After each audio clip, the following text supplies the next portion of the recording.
Ito na yung tatlong important settings na dapat alam nyo at i-activate nyo. So number 1 muna tayo is dito tayo sa may. So mga ka-MyTech, i-update ko lang kayo regarding sa tatlong important settings dito sa Messenger na dapat naka-activate or naka-turn on. At dapat alam nyo to. Kasi nga, once na alam nyo to, automatic magiging safe and secure ang inyong Messenger account sa inyong device. So make sure lang na panoorin nyo yung video nga matapos para malaman nyo step by step kung paano mag-activate nitong tatlong important settings sa Messenger. So eto na yun. So mga ka-MyTech, ituturo ko sa inyo yung tatlong important settings na dapat alam nyo para safe and secure yung inyong Messenger dito sa ating cellphone. So unang muna natin gagawin is kailangan muna natin i-update muna syempre yung ating Messenger application in case man na hindi pa updated. So para ma-update yan, pumunta lang kayo sa Play Store. Once na makita niyo na yung Play Store sa inyong device, i-click nyo lang. I-click natin. Then pag nag-open yung Play Store, click mo lang tong search button sa baba. Then click mo lang yung search button dito at type mo lang yung Messenger. Once na lumabas na yung Messenger at pag may nakita kayong update, i-click nyo lang. Once na may update dito nakalagay, i-click nyo lang para in case man may mga bagong updates, may mga bagong features, may mga bagong settings, automatic magkakaroon ang inyong Messenger application sa inyong device. So once updated na ang inyong Messenger, i-open lang natin. So click open. Automatic mare-redirect tayo sa ating Messenger account. Ngayon na nga ba yung sinasabi kong tatlong important settings na dapat alam nyo at dapat naka-activate dito sa ating device. So una muna natin gagawin is i-click muna natin tong menu button sa may baba, sa may bandang kanan. Click natin to. Pag na-click mo na yung menu button, sunod natin gagawin is pumunta tayo dito sa may settings. So click lang natin tong settings dito.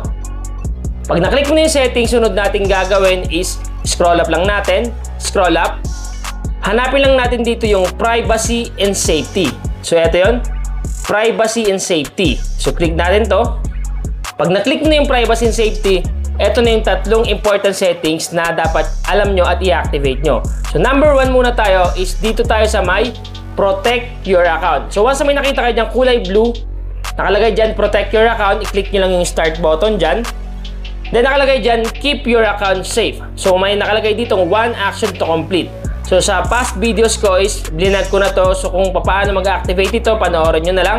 So ilalabas ko sa screen. So eto yon, panoorin nyo na lang dyan kung paano mag-setup dito sa may keep your account safe. So yun yung pinakaunang settings na dapat naka-activate dito sa ating Messenger para safe talaga and secure yung ating Messenger account sa ating cellphone.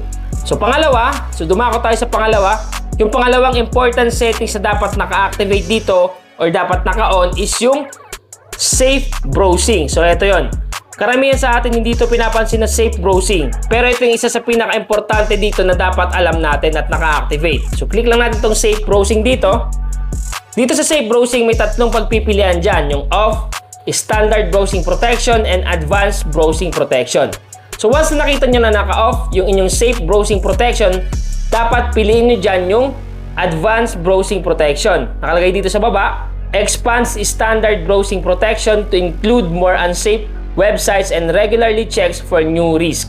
So ito yung pipiliin nyo dito. Once na nakasetup yan sa off, tap nyo lang itong bilag dito at automatic activated na yung advanced browsing protection sa inyong Messenger account. So napaka-importante talaga nito once na araw-araw ka gumagamit ng Messenger. So talagang magiging safe and secure yung inyong Messenger account. So yan yung pangalawang important settings dito sa Messenger.